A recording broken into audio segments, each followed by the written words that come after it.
레위기 4장 1절 보시겠습니다. 레위기 4장 1절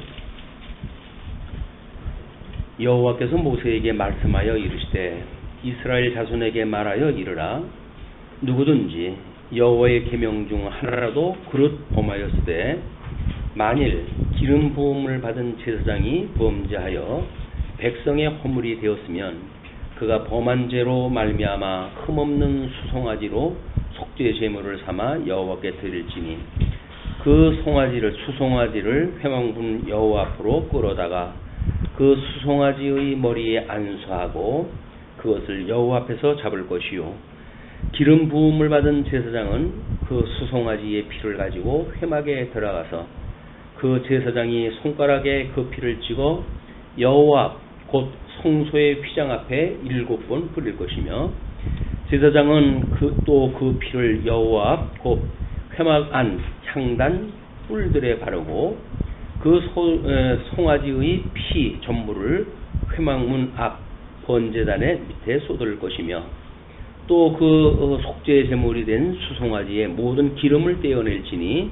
곧 내장에 덮인 기름과 내장에 붙은 모든 기름과 두 콩팥과 그 위의 기름 곧 허리 쪽에 있는 것과 간에 덮인 거풀을 콩팥과 함께 떼어내되 화목제 제물의 소액에서 떼어냄 같이 할 것이요 제사장은 그것을 번제단 위에서 불사를 것이며 그 수송아지의 가죽과 그 모든 고기와 그것의 머리와 정강이와 내장과 똥 곧 그 송아지의 전체를 진영 바깥 재버리는 곳인 정결한 곳으로 가져다가 불로 나무 위에서 사르되 곧 재버리는 곳에서 불사를 지니라.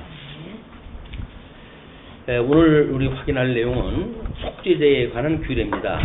물론 그 속죄제에 대한 것이 5장 13절까지 계속되어지는데 아마 범위를 인해서 4장까지만 하고 나머지 부분은 5장 속건제와 함께 하든지 시간이 되면 5장까지 마치도록 이렇게 하겠습니다.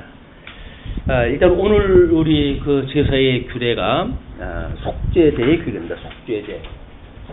이제 우리 먼저 번제에 대해서, 그다음에 소제에 대해서, 그다음에 화목제에 대해서 우리가 확인을 했어요. 이거는 우리가 자원제라고 얘기했습니다. 자원제. 그다음에 오늘 한 것이 속죄제거든요. 속죄제, 그 다음에 이제 속건제.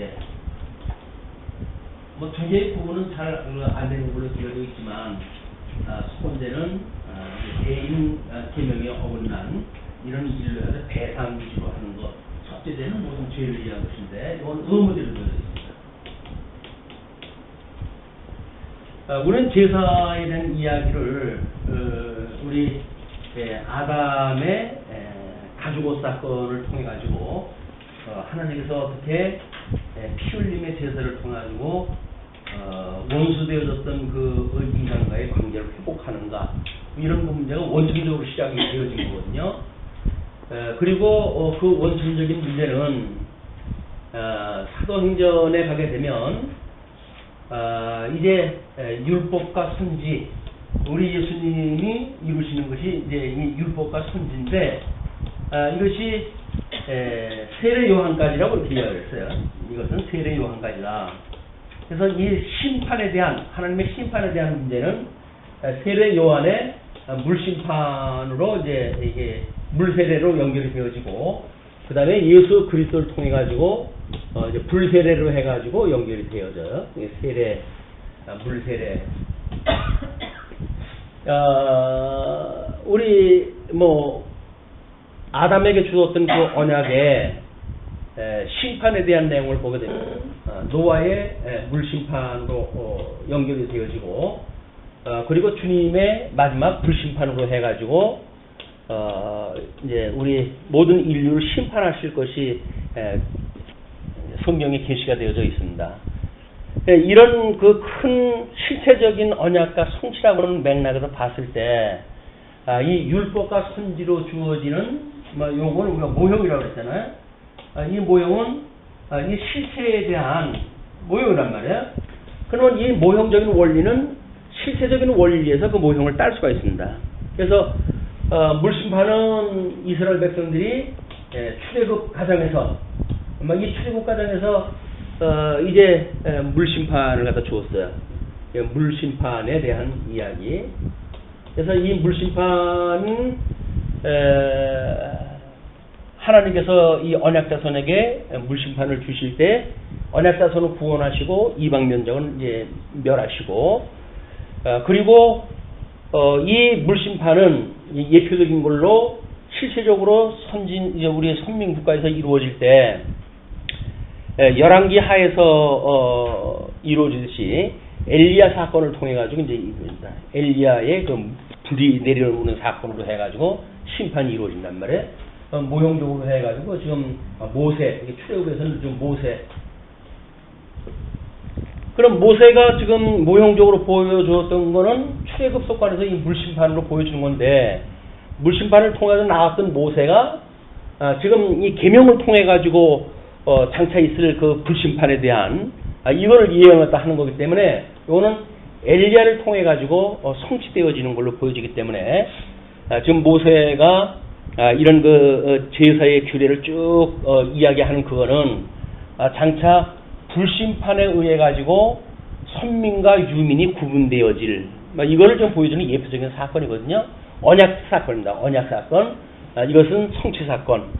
그래서 이런 그 규모로 봤을 때 우리 예수 그리스도의 어떤 대속의 사건이 아니면 우리는 하나님과 원수되어진 하나님과 양대 언약을 우리가 이제 수립이 되어졌는데 양대 언약을 상실함으로 해가지고 결국은 하나님과 성도가 원수가 되어져 있단 말이에요. 원수가 되어져 있는 상태예요. 원수되어져 있는 상태가 이 상실을 회복을 갖다 해야 되는데 이 회복이 하나님 앞에 그냥 될 수가 없잖아요. 그러니까 이 회복을 위해서 예수님이 이 땅에 오셔가지고 제물로 해가지고 이제 이 속죄제의 이 제사를 드림으로 해가지고 이 원수되어졌던 성도들 중에 선택하기로 예정되어진 자들을 이 회복에 참여케 하는 것이 속죄제, 예수님이 드리는 속죄제. 예수 그리스도가 우리를 위해서 어떻게 속죄제로 돌아가셨는가라고 하는 걸 예표적으로 보여주는 것이 이제 오늘 공부하는 속죄에 대한 제사에 대한 전체적인 이야기예요. 거기에 속죄제의 그 특징을 구분을 갖다 해놨는데 그 속죄제가 일단은 뭐 우리 죄인에 따라 가지고 제물이 다른 걸로 특징을 가지고 있어요. 본문 읽은 데는 지금 제사장으로서의 그 속죄제에 대한 이야기입니다. 어떻게 보게 되면 왜 하나님께서 주셨던 이런 그 은사, 막 그거를 뭐 나름대로 뭐 그 직원이라고 하는 그걸로 봤을 때 직급이라고 이렇게 본다고 하면 그런 거에 따라서 이 제사의 제물에 대한 것이 달라지는가? 우리는 신학적인 해석으로 해가지고 죄가 많은 곳에 은혜가 많다고 끊임없이 이제 이야기를 합니다. 이 죄가 많은 곳에 은혜가 많다. 예, 그런 맥락으로 봤을 때 제사장이 하나님 앞에 드리는 이 죄에 대한 제물이 이것이 더 고가의 제사 제물로 드려지는 것은 당연하다고 보여집니다. 우리가 믿음으로 해가지고 뭐 다 그리스도 안에서 우리가 구원을 받았는데 크고 작은 게 어디냐 이렇게 이야기를 하는데 이 속죄제의 형식을 보게 되면 이 차등을 갖다 둬요. 차등을 둔다는 이야기는 나름대로 하나님 앞에 부름을 받고 소명을 받은 거에 따라 가지고 각자가 하나님 앞에 드리는 제물이 다른 걸로 되어져 있다. 물론 뭐 이제 그것이 그들의 소유에 대한 그런 걸로 해가지고 나눠줄 수도 있겠죠.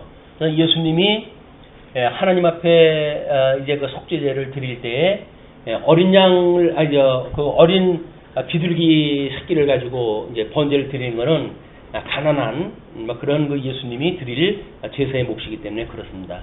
이런 그의 죄와 은혜에 대한 관계를 끊임없이 이제 속죄제와 속건제 이걸 통해 우리가 확인할 텐데 우리가 이 레위기를 들어가기 전서부터 이 출애굽기서부터 시작되어진 내용들이기 때문에 출애굽기의 새 증거판으로 언약을 세우시는 사건, 이걸로부터 이제 시작이 되어지는 겁니다. 그래서 이제 송구 규례, 그다음에 이런 그 제사의 규례, 그다음에 이제 제사장 규례가 나올 거예요. 예, 이런 어떤 제사의 3대 요소에 따른 또 구분으로 이제 그런 그 어느 쪽에 속해져 있는 걸 우리가 공부하는가라는 내용으로 구분해서 본다고 하면 3대 요소 중에 재물에 대한 뭐 이런 걸 관심을 가지고 나누게 되어졌고, 그거는 또 이제 이 제사의 3대 요소라고 한다면 전체적인 성경에서 이야기하는 그냥 물심판과 불심판 또는 물세례와 불세례 막 이런 그 구조로 본다고 하면 모세가 주셨던 이런 그 속죄제에 대한 제사는 엘리야에 대한 불심판으로 아주 연결이 되어져서 세례 요한 때까지 율법과 선지가 다 이룬다고 이렇게 이야기를 했고, 그 세례 요한이 이루었던 율법과 선지를 온전하게 이룬 것이 예수 그리스도의 십자가의 사건으로 해서 이거 완성이 되어졌기 때문에 이런 어떤 상관관계를 우리가 가지고 이제 본문을 파악을 하다 하고 뭐 이랬으면 좋겠다. 우리가 실체에 대한 예표로서의 모형과 그림자라고 하는 맥락으로 봤을 때 끊임없이 큰 그림이 있어야 그 큰 그림 속에 어떻게 또 모형적인 그림으로 연결이 되어졌는지 같은 원리로 작동이 되어지거든요. 그래서 우리가 큰 원리를 알게 되면 다른 그 부수적인 원리를 동시에 이제 우리가 이해할 수 있다고 보여지는 겁니다. 상윤이가 뭐 이번에 이제 그 연구 발표한 그 주제가 이제 어차피 뭐 생물에 대한 그런 그 이야기인데, 그게 어떻게 작은 뭐 애기 세포라고 하는 그런 걸 통해 가지고 나중에 시험을 통해 가지고 이제 그 생명의 관계 뭐 이런 걸 도식화를 갖다 했더라고요. 그래서 이제 뭐 잠깐 소개를 갖다 하는데, 뭐 단마디로 말해서 제가 논문을 갖다 한 거는 이 그림입니다. 해서 그림 한 장을 보여주더라고요. 그게 시스템이에요. 그 자기가 연구한 시스템. 그래서 우리가 뭐 어저께도 우리가 그런 공부를 갖다 했지만, 이것이 어떤 제사라고 하면 제사라고 하는 것으로 예수 그리스도의 대속이라고 하는 그것으로 뭔가 조직이 되어진단 말이에요. 이게 조직.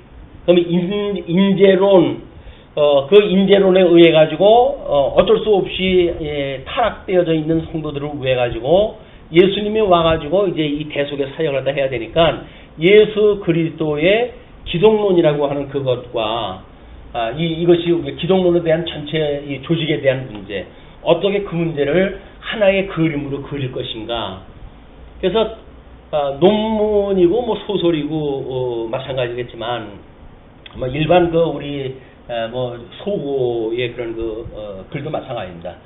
끊임없이 우리 기승전결이라고 하는 어떤 글에 대한 원리가 있잖아요, 나름대로. 그러니까는 목차가 잡힌다고 한다면 글은 이미 50%는 완성이 되어진 거야. 글 쓰고자 하는 것에 목차가 이미 구성되어졌다고 한다면 이제 이 목차에 의해서 기승전결의 어떤 그 작품 기술에 의해 가지고 그냥 글만 풀어가지고 설명만 하면 되는 거거든요. 우리가 어떻게 이제 목차를 잡을 것인가? 이 목차가 시스템이란 말이에요. 순서를 어떻게 대지, 중지, 소지로 해가지고 글을 조직할 것인가에 대한 문제니까. 그래서 일반적인 원리예요. 이 일반적인 원리가 신학의 조직 신학하고 연결이 되어지기 때문에 같은 맥락으로 이게 되어지는 겁니다. 그래서 뭐 이번에 자기는 그걸로 했지만은 경제 원리를 갖다 한다고 그러더라고요. 그래서 뭐 애기세포 대신에 거기 소자본의 유입을 통해 가지고 나중에 어차피 경제도 유기체 아니에요. 모든 세계의 경제는 유기체입니다. 그래서 아마 거시경제와 또는 뭐 미시 경제라고 하는 경제 나름대로 원리가 있으니까 그 원리를 지가 연구했던 그 시스템에다 한번 집어넣어 가지고 연구를 했다 하게 되면 원리가 작동이 되어질 거야. 그래서 같은 그 원리로 해가지고 그러니까 뭐 자기는 이제 그거 한다고 그러더라고요. 경제 쪽의 걸 갖다 해가지고 이제 실용을 갖다 할 것인가 뭐 이런 연구되어진 사람들하고 실질적인 이런 이 산학에 대한 연결 이런 거에 관심이 있는 것 같은데 아마 그런 것 같아요. 이제 우리 불교가 2판 4판으로 나눠져 있잖아요. 2판 4판으로 나눠져 있어가지고 끊임없이 이치를 공부하는 사람들이 있어요. 도를 닦고 해가지고 이치를 공부하는 사람이 있고 행적을 또 펴야 되지 않습니까? 절을 갖다 운영하고 해야 되니까. 거기에 이제 4판이 있듯이 그 사람들은 그걸 나눠가지고 하잖아요. 근데 우리는 성경신학이라고 하는 이야기는 4대 신학을 통합을 갖다 허물어 해가지고 우리는 그것이 하나로 묶이는 거예요. 2판 4판 나눠지는 것이 아니라 우리는 이런 이론 체계를 공부함으로 해가지고 이것이 우리의 삶에 어떻게 성취되어지는가 실천신학적인 것이 여기서 동시에 이루어지는 일이기 때문에 오히려 우리는 나눠지는 것이 아니라 묶어지는 일입니다.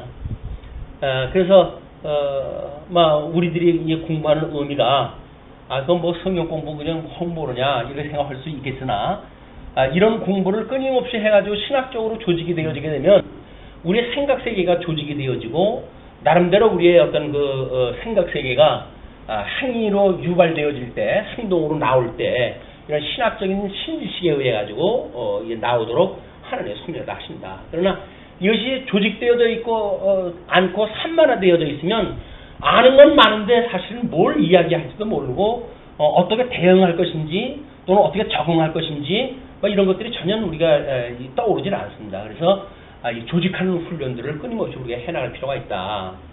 그래서 지금 실체에 대한 모형으로 조직을 갖다 하거나 또는 물심판과 이제 불심판이라고 하는 이런 세례의 문제로 해가지고 심판의 문제로 같은 연결선상에서 우리가 조직해내는 문제들 이런 게 하나의 원리로 자꾸 이제 훈련을 또 하시게 되면 나름대로 우리가 이제 이 대뇌 훈련을 할 때 이 조직력이 좀 강화가 돼가지고 어떤 일을 분석하기도 좀 쉽고 그 이야기가 지금 어떤 맥락에서 이야기가 하는지 파악이 되어져 가지고 실질적으로 신앙생활을 하는데 많은 도움이 될 거라고 보여집니다.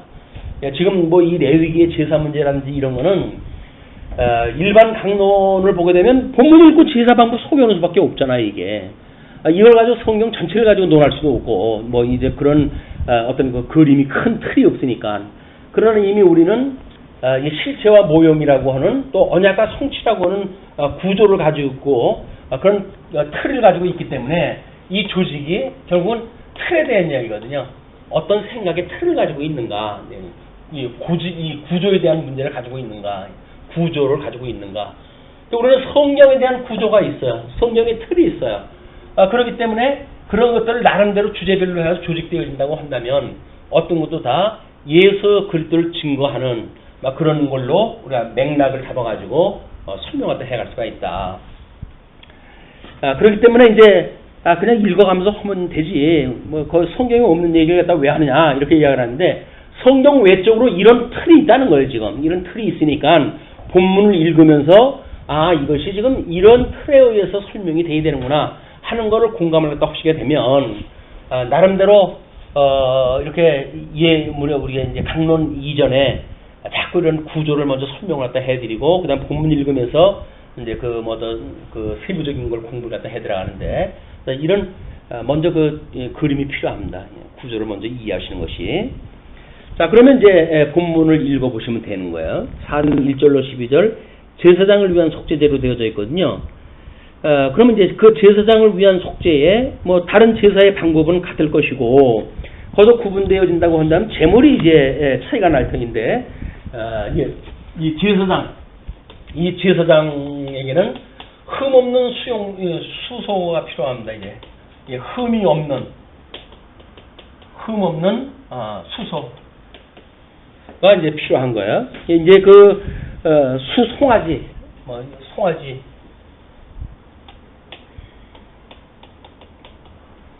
흠 없는 송아지라고 하는 그 이야기는 우리 예수님이 흠 없는 제물이라고 하는 것이 끊임없이 구약성경에 확인되어지거든요. 왜냐면 대속이라고 하는 그 문제가 흠이 있어가지고 대속할 수가 없어요. 그래서 이때의 제사장들은 스스로 자기네들의 있는 자기의 죄를 위해 가지고 제사를 드리고 그럼 이제 하나님 앞에 죄가 없다고 인정되어진 뒤에 다른 사람들의 제사를 드리는 거예요. 그러나 예수님이 이 땅에 오신다고 한다면 대신 누가 제사 드려줄 사람이 없잖아요. 예수님은 그래서 죄 없는 모습으로 이 땅에 오셨다. 예수님이 이 땅에 오셨을 때에 그분을 죄인이라고 설명을 갖다 하면 안 됩니다. 예수님은 죄가 없으신 분이에요. 그러나 죄에 있는 인간의 모습을 입고 오셨어요. 그런 것들이 신학적으로 구분이 되어져야 우리 예수님의 참 인간과 참 신이라고 하는 이성 문제, 예수의 품위에 대한 문제를 우리가 이해를 하고 그리스도론에 대한 걸 이해를 하기 때문에 뭐 쓸데없이 예수님이 뭐 우리 인간의 모든 죄를 가지고 있으니까 제일 큰 죄인이라든지 이런 쓸데없는 얘기를 다 안 하는 거예요. 예수님은 죄가 없이 오신 분이에요. 그래야 죄 있는 성도들을 용서하실 수 있는 분이기 때문에 죄 없는 그런 그 예수님이 제물로 오셨다. 어린 양, 다만 그가 세상 죄를 지고 이제 가는 그런 그 모습을 소개하지요. 왜? 죄가 없는 양이 세상 죄를 짊어지고 가는 거예요. 그것이 어린 양의 대속의 사건입니다. 자, 그러면 이 수송아지를 드리게 되어지고 방법은 다 똑같아요. 먼저 헌제자가 제물의 머리에 안수하고 그러니까 자기의 죄를 전가하는 거예요. 나의 모든 죄를 제물에게 전가를 갖다 하는 것을 안수의 의미로 이제 드러나게 되면 그러면 거기에 안수를 갖다 하고 헌제자가 제물을 죽여요. 그리고 제사장은 피를 손가락에 찍어가지고 성소 앞에 7번을 뿌려요. 네, 7번을 뿌리고 향단 뿔에 또 그걸 바르고 회막 앞과 담 밑에 전부 피를 갖다 쏟습니다. 이것이 피에 대한 이야기예요. 그 피가 생명이 있다라고 하는 그런 그 이야기이기 때문에 너희들이 이런 그 고기를 먹어도 좋은데 피채 먹지 말라고 하는 그런 그 이야기는 피가 생명을 이야기하기 때문에 그렇습니다. 생명의 근본이 되시는 분이 우리 하나님의 생명의 근본이 되시는 분. 이분에 의해서 우리는 지음을 받았고 이 생명의 근본으로 말미암은 우리가 피조물이기 때문에 우리가 가지고 있는 생명이라고 하는 것은 철저하게 우리 하나님 앞에 예속되어져 있는 생명이에요. 그러니까 하나님께서 우리에게 생명을 걷어가면 우리가 끝이 나는 거예요. 우리가 살아있으니까 생명은 내 거라고 이야기를 하는데 그럴 수가 없습니다. 그러니까 생명이 하나님의 거라고 믿어져야 피가 하나님 거라고 믿어져야 생명의 근원이신 하나님 거라고 믿어졌을 때 우리가 가지고 있는 모든 것들이 주의 것이라고 시인이 되어지는 거예요. 생명을 주님의 것이라고 믿지 않으면서 뭐 나의 모든 것이 주님의 것이에요 라고 말하는 것은 미사 여구에 지나지 않습니다. 우리는 철저하게 우리가 생명의 근원 되시는 이분으로 말미암아서 우리가 영생을 얻었다라고 믿어지게 되면 우리는 생명의 근원이 되시는 이분으로부터 말미암은 생명을 가지고 있는 새로운 피조물일 뿐입니다. 피조물이라고 한다면 조물주에 의해서 만들어진 거 아니에요. 자유의지라든지 이런 그 문제는 이런 근본적인 문제가 없이 나는 뭐야? 이런 어떤 아주 지역적인 문제를 이제 전제로 해가지고 문제 제기가 되어지니까 아무리 봐도 그렇잖아요. 정말 나도 살아 움직이는데 그럼 나는 아무것도 아니란 말이야. 이런 얘기가 나오는 거야. 근본적으로 생명의 근본 되시는 우리 예수 그리스도로 말미암아 우리가 새로운 피조물이 되어졌다라고 말한다든지 아니면 아담을 하나님 지으실 때 하나님의 형상을 따라가지고 하나님이 지으셨단 말이에요. 하나님이 지으셔가지고 흙을 빚어가지고 만드시고 그 코에 생기를 불어넣어가지고 생명이 되게 하셨기 때문에 생명의 근원이 하나님께로부터 말미암았다고 하는 아주 기본적인 생각은 너무나 중요한 것이다. 이제 이번에 그 무엇인가의 사건에 보니까 생명이란 무엇인가 이래가지고 이제 그걸 설명도 하셨던데 생명의 근원이라고 하는 거는 물론 우리 근본적으로 해가지고 하나님이죠. 삼위일체 하나님이 우리 생명의 근원이 되시는 분인데 그분이 천지를 만드셨잖아요. 그 천지를 만들었을 때 이미 우리 생명의 근원이 거기에 있는 거예요. 이제 천지를 만드신 하나님께로부터 그것이 우리 천지를 오전에도 이야기를 했지만 하나님께서 천지를 만들었을 때 이 지혜 상태가 혼돈하고 공허하며 흑암이 기품이 있었다고 이렇게 이야기를 했어요. 그냥 하나님께서 천지를 만드셨어요. 창조하셨어요. 창조한 거의 근본이 이걸로 되어져 있는 거예요. 근본이 땅의 근본이 이거란 말이에요. 그런데 하나님께서 이 흑암은 빛과 어둠으로 나누시고 그리고 이 공허했던 거는 윗물과 아랫물로 나누시고 그 궁창을 두어가지고 나눠 놓으셨다고 이렇게 이야기를 했죠. 그 다음에 이 혼돈은 우리가 이제 물과 무추로 해가지고 이걸 나누셨어요. 요게 3일 때까지 있었던 일입니다. 3일 때 천상계를 하나님께 지으셨을 때 이거로부터 생명의 근원이 있다는 거예요. 생명의 근원이 뭡니까? 여기 이 윗물과 아랫물로 시작되어진 어떤 윗물의 세계라고 하는 이런 거로부터 해가지고 또 이 빛이라고 하는 이것으로 해가지고 이걸 하나님께서 기운을 우리 코에다 불어넣었어요. 그래서 그 기운 이렇게 해가지고 이제 박 목사님은 물과 빛과 기운이라고 이렇게 생명의 근원을 이야기를 하셨더라고요. 이거는 이런 어떤 셋째 날까지의 하나님께서 만드는 세계에 이런 천상계의 구조를 모른다고 한다면 이런 거는 아무리 설명을 해도 설명이 되질 않아요. 이런 어떤 구조를 가지고 있어야 생명의 근원이 뭔지를 우리 근본적으로 알게 되어집니다. 그래서 이 아랫물은 이제 이건 심판날 다 없어질 거니까 여기 생명이 없죠.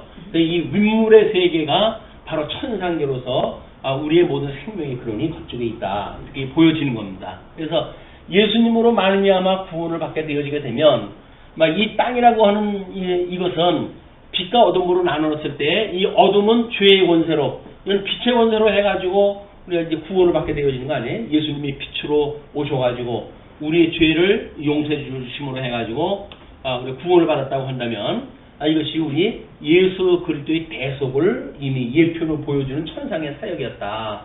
아버지의 뜻이 하늘에서 이룬 것처럼 이 땅에서 이루어지게 해주세요 라고 하는 것이 실질적으로 예수님이 이 땅에 오셔가지고 십자가에 못 박아 돌아가셨던 십자가의 사건이란 말이에요. 그 십자가의 사건이 이런 근본을 무시하고 현상세계에서 있었던 것을 우리가 강조를 하게 되면 예수님이 그 십자가에 묶여져 있는 돌아가셨던 그 사건이 근본적인 문제를 보게 되잖아요. 근데 그것이 하나님의 뜻이 하늘에서 이루어진 것처럼 이 땅에서 이루어져서라고 하는 그 이야기는 이미 십자가의 사건은 천상에서 영원한 심판으로 이루어진 거란 말이에요. 이게 영원한 심판이 가르는 역사예요. 가르는 역사. 그래서 이런 가르는 역사가 심판의 역사이기 때문에 이런 대속의 역사도 이미 여기서 있었던 것이고 생명의 역사가 여기 있었던 것이고 이거를 이 땅에 이제 계시의 역사로 왔을 때 예수님이 십자가의 사건에 대속의 그런 제물로 돌아가셨고 그걸로 말미암아 우리가 새로운 피조물로 만들어진 것을 시간과 공간과 이런 형상의 세계 속에서 확인을 받고 살아가는 거예요. 만지고 내가 죄의 용서 받았다고 하는 걸 체감하고 공감하고 믿음으로 그런 걸 우리가 누리며 살아가는 거란 말이에요. 근데 대속이라고 하는 그것이 막연한 어떤 관념적인 걸로 이해를 하게 되면 이런 깊은 생명의 세계를 우리가 맛볼 수가 없는 겁니다.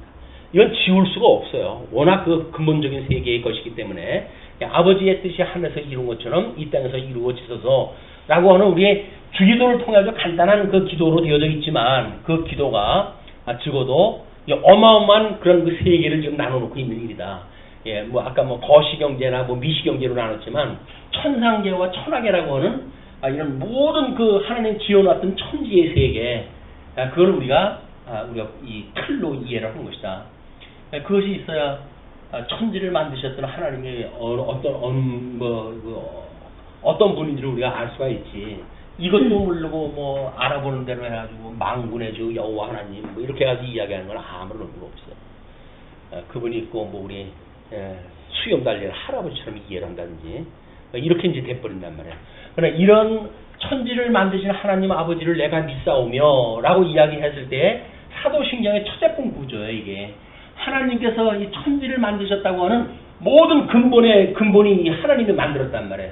근데 이분 또 독생자 예수 그리스도를 보내주셔가지고 우리의 이 대속사역을 하니까 모든 걸 작정하시고 하늘에서 이루셨던 이 뜻이 이 땅에서 이루어질 때 성자 예수 그리스도를 통해서 이루어지는 거 아니에요. 그래서 그의 독생자 예수 그리스도를 믿습니다. 그래서 그는 동정녀 마리아에게서 나시고 본디오 빌라도에게 고난을 받으시고 십자가에 못 박아 죽으시고 사흘 만에 이제 우리 부활하셨다. 그리고 하늘에 오르셔서 하나님 보좌 우편에 계시다가 이제 거기로부터 살아있는 자와 죽은 자를 심판으로 오실 거라고 하는 것까지 우리가 믿는단 말이에요. 예수 그리스도 성자 하나님에 대한 거를. 이분이 천상에서 하신 일을 지금 성령을 보내주셔가지고 증거하는 일 아니에요? 성령을 기록하게 하시고 주님의 몸된 교회를 세우게 하시고 거기에 우리의 성도들로 하여금 인을 쳐가지고 주님의 몸된 교회의 이론이 되게 하시고 성령의 역사니까 그 성령께서 지금 우리들을 어떻게 감동을 주어가지고 막 이러게도 하시고 저러게도 하시는지를 우리는 실질적으로 성령의 감동을 받아 지금 살아가고 있는 거 아닙니까? 근데 뭐 성령이 오시오라고 해가지고 성령이 우리와 함께 있는 건 잊어버렸는지 자꾸 다 하려고만 그러니까 성령이 또 무슨 뭐 어디 뭐 이렇게 그 구약 성경 성도들이 믿는 막 우상단지 믿는 것처럼 그런 분이 아니잖아요. 성령 하나님입니다. 하나님. 하나님을 마치 자기 종 부리듯이 이걸 이야기를 하니까 이런 삼위일체 하나님에 대한 구조가 그분들은 없는 거예요. 근데 그 유치한 그런 그 신비주의에 빠져가지고 성도들이 그저 뭐 거기다 해가지고 이상한 짓 하면 그게 은혜 받았다고 이야기를 하니까 그게 은혜가 아니에요. 은혜가 그렇게 몰상식스럽고 천박스러운 은혜가 아닙니다. 성경에서 말하는 이 은혜는 얼마나 고도의 희생이 따르는 것이고 예수 그리스도의 사랑이 있는 것인데 그걸 겨우 눈에 보이는 거 그걸 가지고 뭔가 이상한 일을 했다 하는 것이 성령의 역사다라고 말하는 것은 하나님을 망월되게 여기는 거야. 망월되게 여기는 거야. 나의 이름을 셋째 번 우리 뭐 십계명이 뭐예요? 나의 이름을 망령되이 여기지 말라 그 이야기거든요. 망령되이 여기니까는 삼위일체 하나님을 오해했다 해가지고 세상에 이런 거 우상을 섬기듯이 우리가 신앙생활도 하게 되어지는 거란 말이에요. 그렇지 않다. 우리 예수님은 우리 이 성령님은 하나님으로서 우리로 하여금 하나님이 어떠한 분인가를 잘 깨닫도록 하시는 보혜사예요. 보혜사. 그분이 감동을 줘가지고 우리 하나님이 어떠한 분인가를 깨닫고 살아가는 일인데 그걸 성령의 역사가 아니니까 그 하나님의 성경적인 하나님이 아닌 그런 하나님으로 만들어버리죠. 성경적인 하나님으로 믿는다는 이야기는 뭐예요? 우리 성령 하나님께서 깨달음을 주셔가지고 성경에 계시되어진 하나님을 우리한테 알게 하신다는 거예요. 그러니까 삼위일체 하나님을 정상적으로 깨달은 성도들은 고도의 신사적인 이런 신앙생활도 하지 우스꽝스러운 그런 신앙생활도 하는 게 아니다. 뭐 사도행전에서는 신사적이어서 사실이 그런가요 확인했다고 그러는데 우리도 신사적이어서 성경이 정말 무엇을 말하고 있는지 그걸 분별을 갖다 해가지고 좀 고도의 하나님 앞에 우리가 마음을 다하고 뜻을 다하고 정성을 다하여 하나님을 사랑하라 그러잖아요. 그게 결국 뭐야? 전인격적인 거 아닌가? 전인격. 그런데 이 전인격적으로 하나님 앞에 우리가 제사를 갖다 드려야지 이상한 푸닥거리 해가면서 드릴 수는 없는 거 아니에요. 우리가 어떻게 전인격적으로 드리는가? 내 뜻을 다하여 우리가 가지고 있는 모든 뜻을 다 해야 돼. 의지, 모든 의지가 포함돼야 돼. 너의 마음을 다하고 이 마음이라고 하는 거는 생각과 감정과 의지가 깃들여져 있는 것이라고 우리가 사전적 의미를 다 했잖아요. 그럼 우리들이 이 마음을 갖다 뭐 하나님 앞에 다 한다는 이야기는 뭐야? 우리 몸을 다 바친다는 거예요. 거기 뭘 남겨놔요, 남겨놓기는. 요거는 나를 위해서 남겨놓고, 요거는 죽게 바뀌고, 그런 건 없어요. 예수님의 이 대속적인 사건은 이걸 믿는다고 한다면, 우리가 온전히 죽었다고 하는 걸 시인했다고 하는 겁니다. 난 죽어서 없어요. 이제 내 안에 있는 거는 오직 그리스도께서 살아계신 겁니다. 라고 하는 것이 대속의 사건을 믿는 거지. 대속의 사건을 믿는다고 하면서 객관적으로 해가지고 주님은 나를 위해서 돌아가셨고, 그리고 나는 그걸 믿는 믿음으로 해가지고 여기서 뭐 이러기도 하고 저러기도 하고, 뭐 힘이 있으면 조금 뭐 좀 주의 일도 하고, 또 뭐 조건이 되어지게 되면 주의 일도 하고, 그게 아니에요. 내가 가지고 있는 모든 것들이 주의 것이라고 고백할 수밖에 없는 거예요. 아니 생명의 근본이 그분이신데 나머지 게 내게 뭐가 있어요. 내게. 그건 구속을 믿지 않는 거라니까요. 예수 그대의 대속을 믿는다는 사건은 철저하게 자기 부정이에요. 나는 죽어서 없습니다. 그건 우리가 세례라고 이야기를 했잖아요. 예수님과 함께 죽고 예수님과 함께 살았다라고 하는 사건이란 말이에요. 물 세례를 갖다 받았을 때 애굽에 이스라엘 백성들이 나왔을 때 그 물속에 들어가지 않으면 어떻게 그들이 출애굽을 갖다 하겠어요. 그러나 그 바다를 묻을 건너가듯이 건너갔고, 그러나 그를 따르던 사람들, 그 애국 군대는 하나님의 물로 전부 심판을 갖다 해버리신 거 아니에요. 그걸 우리가 물세례라고 그런다. 예수님과 함께 죽고 예수님과 함께 살았다. 나오는 구속의 은혜, 이거를 좀 더 실질적인 걸로 우리가 하나님 앞에 기도하고 또 기도하고 또 기도해서 예수님과 죽음이 나와 일체되어지는 이런 어떤 경험, 그런 공감, 이런 것들을 신학적이거나 또는 실질적인 우리의 적용된 실체적인 삶에서도 끊임없이 확인되어졌으면 좋겠다 싶습니다. 그 다음에 이제 재물의 모든 기름과 콩팥을 단 위에서 불사른 후에 나머지는 진 바깥 재 뿌리는 곳에 전부 불살라야 돼요. 이거는 누구도 사람이 먹을 수가 없는 겁니다. 다 불로 태워가지고 하나님 앞에 드리는 번제처럼 화제로 드려지는 일이에요. 자, 그 다음에는 이제 우리 제목만 다르니까 13절로 21절은 온 회중을 위한 속죄제입니다. 만일 이스라엘 온 회중이 여호와의 계명 중 하나라도 부지 중에 범하여 허물이 있으나 스스로 깨닫지 못하다가 그 범한 죄를 깨달으면 회중은 수송아지를 속죄제로 드릴지니 그것을 회막 앞으로 끌어다가 회중의 장로들이 여호와 앞에서 그 수송아지 머리에 안수하고 그것을 여호와 앞에서 잡을 것이요. 장로들이 회중을 대표하는 장로예요. 그러니까 이 장로의 우리가 지금도 이 대표성을 가지고 있는 거기 때문에 장로들이 자기 헌신이 없는 장로라고 한다면 그건 장로가 아닙니다. 성도들이 30명의 대표일 수가 있죠. 30명당 장로가 한 분이 필요하다고 한다면 교회에서 30명 이상이 장로 한 분의 숫자로 해가지고 이제 세우거든요. 그만큼 그분은 30명을 대표할 만한 교회의 이 왕직, 통치직을 갖다 하시는 분들이에요. 그분들이 철저하게 이런 통치를 해가지고 그분들에 대한 걸 돌아보고 이래야 될 사람들인데, 이건 교회 나와서만 당회실에 앉아 있으면 장로라고 이야기를 하니까 그게 아니다. 끊임없이 돌아봐야 돼. 그래서 목사들한테 하나님께서 어떤 그 선택의 조건을 부지런한 건 넣지 않아요. 근데 장로를 선출할 적에는 부지런함을 넣어요. 부지런함을. 왜? 부지런하지 않으면 장로 못해요.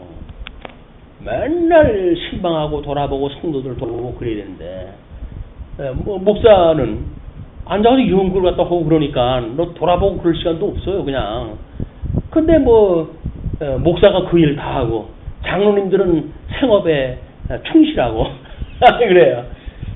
우리 목사님들이 이제 그 신방을 갖다 하고 목회를 갖다 전념을 갖다 해야 되니까 언제 강론을 준비를 합니까? 보세요. 주일날 아침 해야죠. 새벽 7번 해야죠. 저녁, 주일날 오후 예배 드려야죠. 수요일날 예배 드려야죠. 거기다가 또 무슨 금요일날 또 예배 드려야죠. 이 예배 드리는 숫자가 말도 못합니다. 그걸 성경을 언제 연구를 갖다 해가지고 다 가르치겠어요. 그러니까는 또 틈새 공략을 갖다 해가지고,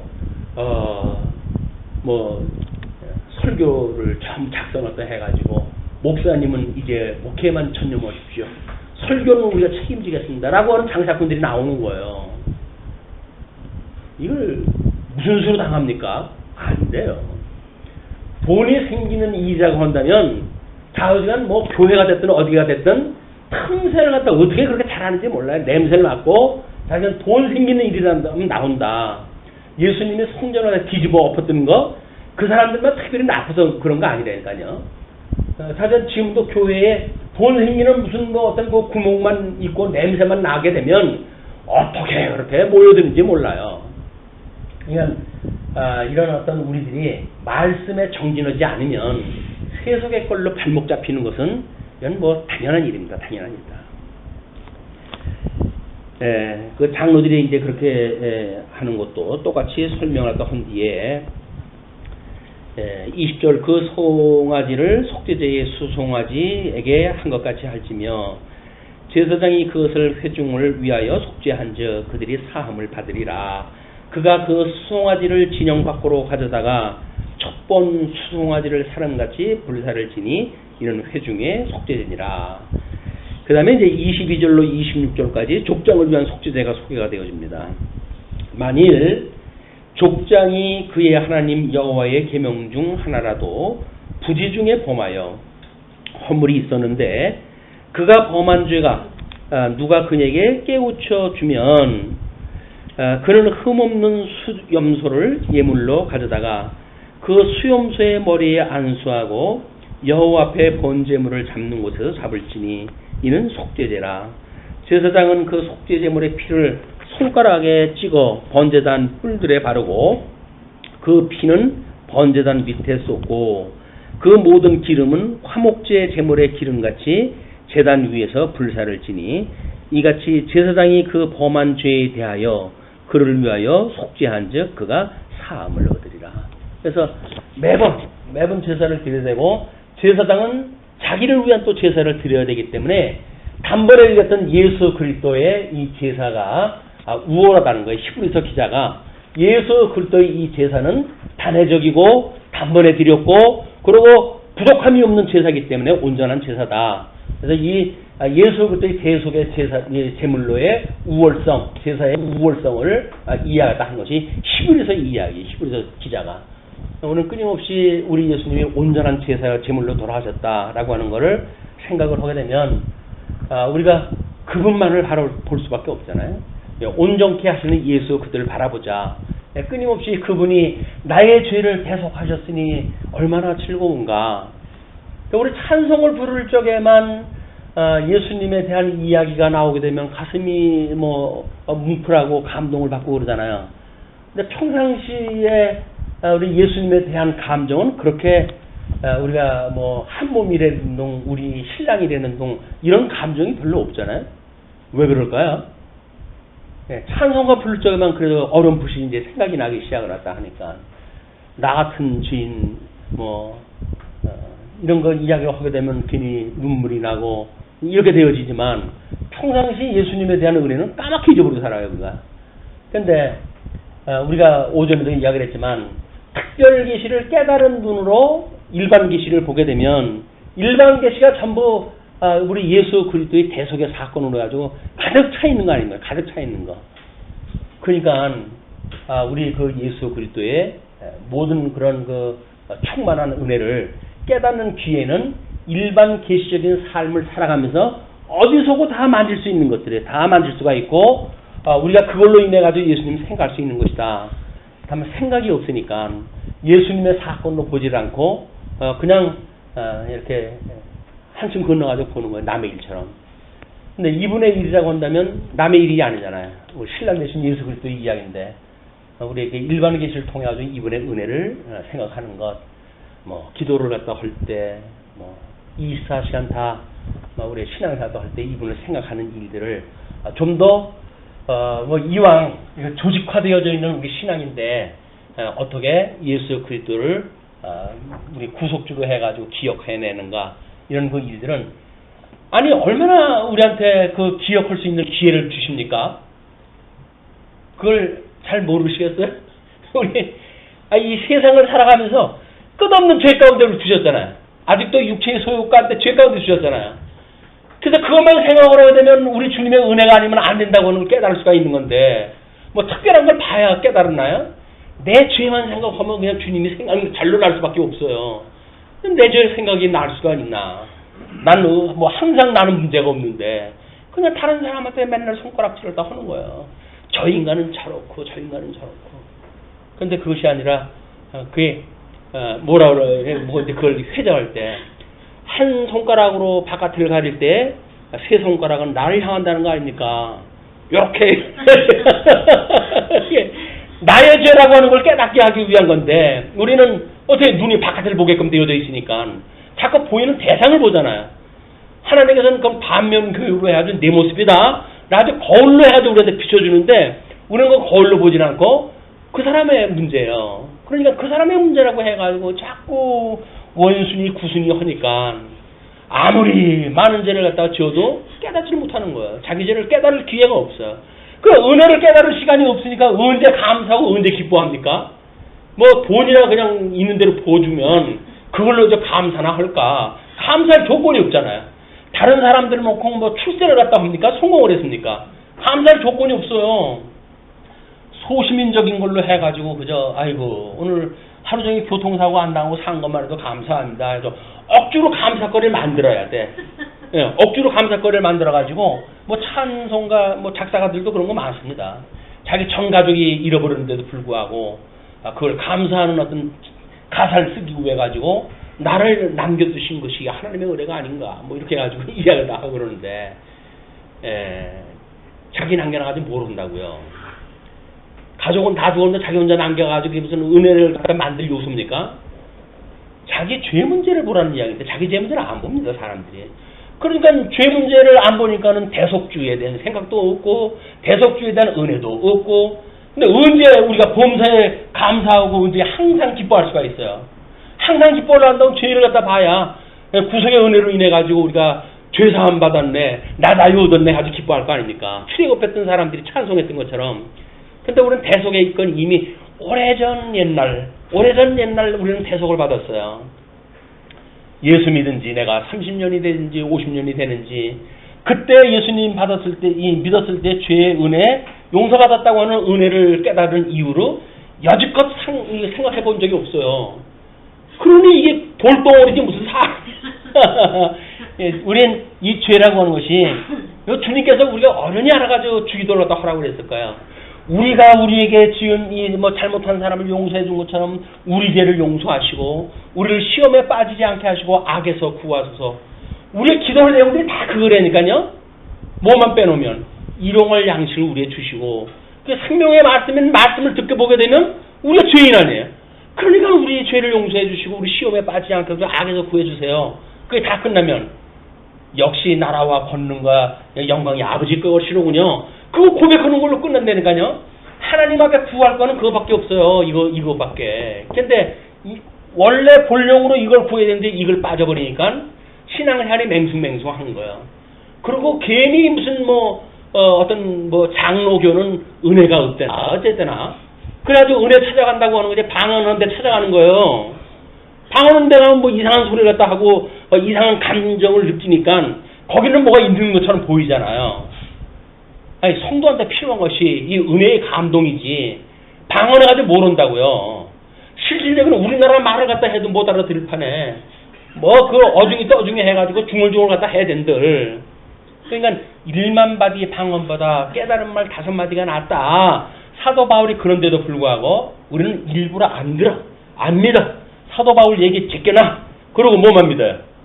우리 이웃집 집사가 나한테 우리 교회 오면 집사 우리 이거 해 이거 방언 너 방언 해봤어? 라고 했는데 체면이 서야지. 교회생활 50년을 갖다 했는데 또 방언 하나 못한다 그러니까 아이고 그리고 신앙생활 하는 사람이 비웃어요.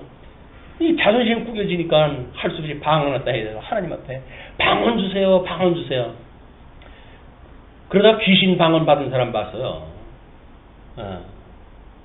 하도 나하고 같이 신앙생활을 했던 그 분인데 제가 가는 날 방언을 받았잖아요. 그러니까는 안 입겁잖아요.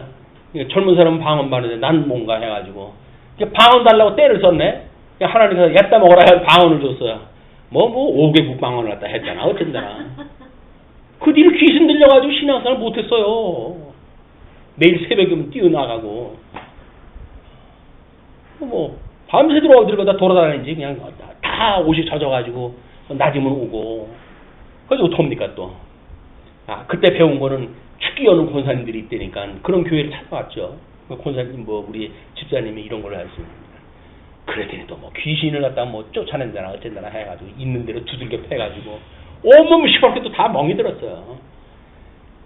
아니 뭘 아는 사람들하고 이게 교회 생활을 갖다 해야지. 완전히 이걸 카더라라고 하는 걸로 해가지고 소문 들어가지고 하는 신앙생활. 이게 텍스트하고는 아무 상관이 없는 신앙생활이에요. 그런 신앙생활로 만들어지니까는 있는 대로 두들겨가지고 온몸 시커멓게 안찰 기도래나 뭐라 해가지고. 저도 이제 일조를 갖다 했죠. 성경을 잘 모를 때니까 신비 운동하는 분들하고 어울려가지고 기도로 다니고 이렇게 하다 보니까 그런 걸 목도로 갖다 했던 거예요. 하나님 말씀 배우고 보니까 그게 아니니까 방언을 끊어버렸잖아요. 방언을 끊었더니 함께 하던 분들이 코너에다 딱 몰아서 했더니 이 집사 지금 방언해? 라고 덤벼들더라고요. 안 하는데요. 왜 안 해? 하나님이 주신 거 왜 안 해? 이렇게 이야기해요. 하나님이 주셨는지는 모르겠고요. 성경에 보니까 1만마디 방언보다 5마디가 낫다고 그러는데 아니 시간도 없는데 뭘 1만마다씩 합니까? 깨달은 5마디 가지고 하는 게 낫지. 그래가지고 겨우 풀려났어요. 이제 그분들을 손아귀에서 풀려났어요. 그래가지고 성경 텍스트로 위주로 해가지고 공부했던 이런 은혜를 받게 되어졌다. 잘못되어진 신앙생활 그건 다 부도예요, 부도. 잘못되어진 것 때문에 뭐가 속에 허해가지고 그 마이너스 2%를 채우기 위해 가지고 이 사람도 찾아가고 저 사람 찾아가고 그러다가 끝내 잘못되어진 걸로 빠져가지고 엄한 신앙생활도 하게 됩니다. 22절서부터 소개되어진 내용이 족장을 위한 속죄제입니다. 만일 족장이 그의 하나님 여호와의 계명 중 하나라도 부지 중에 범하여 허물이 있었는데 그가 범한 죄를 누가 그에게 깨우쳐 주면, 이게 지금까지 보면서 공통점이 뭐예요? 죄를 누가 그에게 깨우쳐 주면 그 이야기예요. 우리 복음서에서는 예수님께서 그런 이야기를 하죠. 교중에 범죄한 자가 있으면 네가 먼저 그에게 권면하다 하라. 내 말을 듣지 않으면 2-3명을 데려가서 함께 권면하다 해라. 그것도 안 된다고 하면 교회에다 말을 하다 해가지고 교중에 이해하다 하라. 만약에 교회가 가서도 그 이해하다 했는데 안 된다고 한다면 그거는 구원받을 싸게 노란 자니까 상대하지 말고 그건 버려버려라 그 이야기예요. 근데 우리는 죄에 대한 이런 은혜에 대한 걸 갖다 모르니까는 누가 죄 문제만 지적하다 하면 아주 칠삭팔삭 뛰잖아. 왜 나한테 지적질이야? 뭐 이렇게 이야기하다 하고. 아니 죄를 지적을 다 해야 제사를 갖다 드리죠. 자기는 못 보니까. 이게 이제 자기 못 보니까 전부 죄를 갖다 이야기하다 해줘요. 그래서 부지 중에 범하여 허물이 있었는데 그가 범한 죄가 누가 그에게 깨우쳐 주면 그는 흠없는 수염소를 예물로 가져다가 그 수염소의 머리에 안수하고 여호와 앞에 번제물 잡는 곳에서 잡을지니 이는 속죄제라. 제사장 그 속죄제물의 피를 손가락에 찍어 번제단 뿔에 바르고 그 피는 번제단 밑에 쏘고 그 모든 기름은 화목제 제물의 기름같이 제단 위에서 불사를 지니, 그건 향기라고 그랬어요. 그 향기나는 제사를 드릴지니 이같이 제사장이 그 범한 죄에 대하여 그를 위하여 속죄한즉 그가 사함을 얻으리라. 끝으로 우리 27절로 35절 평민을 위한 속죄제입니다. 만일 평민의 한 사람이 여호와의 계명 중 하나라도 부지 중에 범하여 허물이 있었는데 그가 범한 죄를 누가 그에게 깨우쳐 주면 그는 흠없는 암염소를 끌고 와서, 여기는 흠없는 암염소가 되어집니다. 그 범한 죄로 말미암아 그것을 예물로 삼아 그 속죄 제물의 머리에 안수하고 그 제물을 번제물을 잡는 곳에서 잡을 것이요. 제사장은 손가락으로 그 피를 찍어 번제단 뿔들에 바르고 그 피 전부를 제단 밑에 쏟고 그 모든 기름을 화목제물의 기름을 떼어낸 것 같이 떼어내 제단 위에서 불살라 여호와께 향기롭게 할지니 제사장이 그를 위하여 속죄한즉 그가 사함을 받으리라. 이제 그 32절 그가 만일 어린 양을 속죄제물로 가져오려거든 흠없는 암컷을 끌어다가 그 속죄제 제물의 머리에 안수하고 번제물을 잡는 곳에서 속죄제물로 잡을 것이요.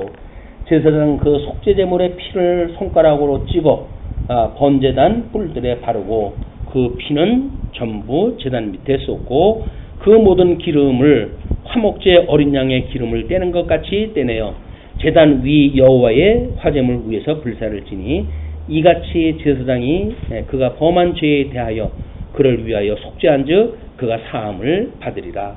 그래가지고 결국 그 번제물을 암염소를 드리는 그런 그 예식과 또 어린 양을 드리는 암컷 이걸 제사를 드리는 두 가지 방식을 제물을 갖다 일러줍니다. 결국 이 사람들이 속죄제를 드리고 이 뭐 5가지의 이 제사를 드리는 것이 상시드린 제사들이에요. 상시드린 제사들. 우리가 우리 뭐 제단에 대한 이거를 이야기한다면 이 제물에 대한 이야기 아니에요? 이 제물에. 그냥 예수님의 3대 제사의 요소 중에 이 제물에 대한 이 이야기가 우리가 죄를 누가 지적을 하게 되면 끊임없이 매일이 되어졌던 매주 초가 되어졌던 월삭이 되어졌던 하나님 앞에 드리는 거란 말이에요. 끊임없이. 끊임없이 왜 이렇게 드릴까요? 끊임없이. 이걸 깨닫게 하시기 위한 거거든요. 그런데 우리는 일주일에 달랑 교회 한번 와가지고, 그것도 또 목사가 뭐 죄 문제 이야기를 하게 되면 화내잖아요. 왜 나한테 죄 문제 이야기를 하냐고. 일주일 내내 세상에서 어렵게 살다가 왔는데 교회에 오니까 또 죄 문제를 가지고 날 지적질을 갖다 해? 라고 해가지고 싫어 안 들을 거야. 거기 교회 떠나는 사람들 있잖아. 아니 하나님 말씀 듣는데 죄 문제를 갖다 안 들으면 무슨 은혜를 깨달아요. 이건 세트인데 여기서 죽어요 살 거 아니겠어요. 그러니까 복음이라는 건 세트라니까요. 죄 문제를 말하지 않고 은혜 말한다는 건 거짓말이에요. 그러니까 죄 문제를 말해놓고 은혜를 말하려고 하면 뭐를 이야기를 해야 돼? 전부 복을 이야기를 해야 돼요. 재물복을 이야기를 해요. 맨 은혜로 해가지고 감동받을 것이 없으니까 전부 여기서 뭐 준다고 하는 걸로 해가지고 건강하게 아주 세상이 요구하는 모든 것들을 준다고 이야기를 하니까 아니 뭐 세상에서도 넉넉한데 뭐 교회까지 와가지고 준다고 그래 라고 하니 교회 생활이 별반 뭐 의미가 없어요. 교회에서는 철저하게 죄 문제 하나님의 말씀은 살았고 운동력이 있어서 교훈과 책망함과 바르게 함과 의로 교육함에 합당하니 우리가 죄 문제를 통해 가지고 끊임없이 우리의 죄에 대한 이 죄를 용서해 주셨어. 하나님의 은혜가 아니면 정말 살 수가 없는 나야 라고 하는 걸 우리가 기억하고 항상 기뻐했으면 좋겠어요. 범사에 기뻐했으면 좋겠어요. 감사했으면 좋겠어요. 쉬지 말고 온전케 하시는 예수 그들을 바라보는 신앙생활과 우리 흩어져 있는 한 동안도 하시길 빌면서 말씀 드리겠습니다. 기도하시죠.